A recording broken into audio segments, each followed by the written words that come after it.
Tere! Oleme teises episoodis nimega Kuidas kasutada Wordi. Kõigepealt alustame tiitele pealkirja koostamisega. Selleks vajutame selle keskjoonduse ikooni peale, mis on siin. Ja siis vajutame selle suuremaks, mis on siin. Ja veel kord suuremaks, et oleks suurus 14, mis on siin märgitud. Siis me vajutame paksu kirja peale. Ja siis me hakkame kirjutama.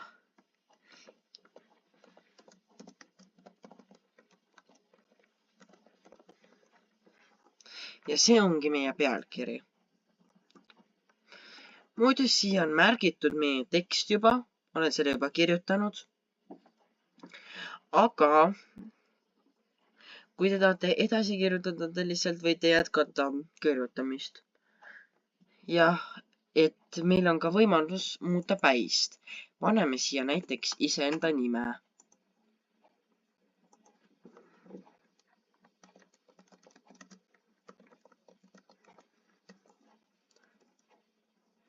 Ja teisele poole me saame ka lisada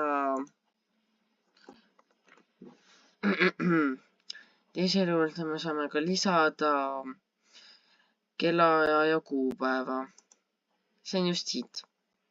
Nii. Ja siis me saame selle panna niimoodi, et see värskendaks automaatselt. Need. Ja nii see ongi valmis.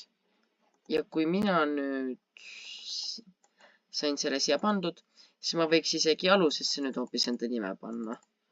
Või hoopis kirjutada siia, et see on minu koostatud.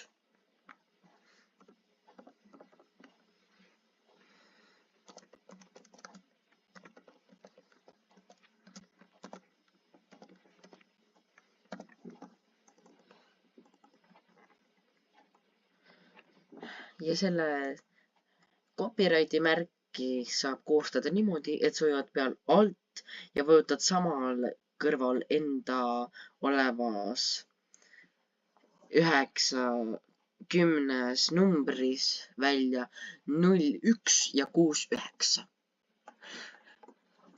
Aitäh vaatamast ja näeme järgmisel korral.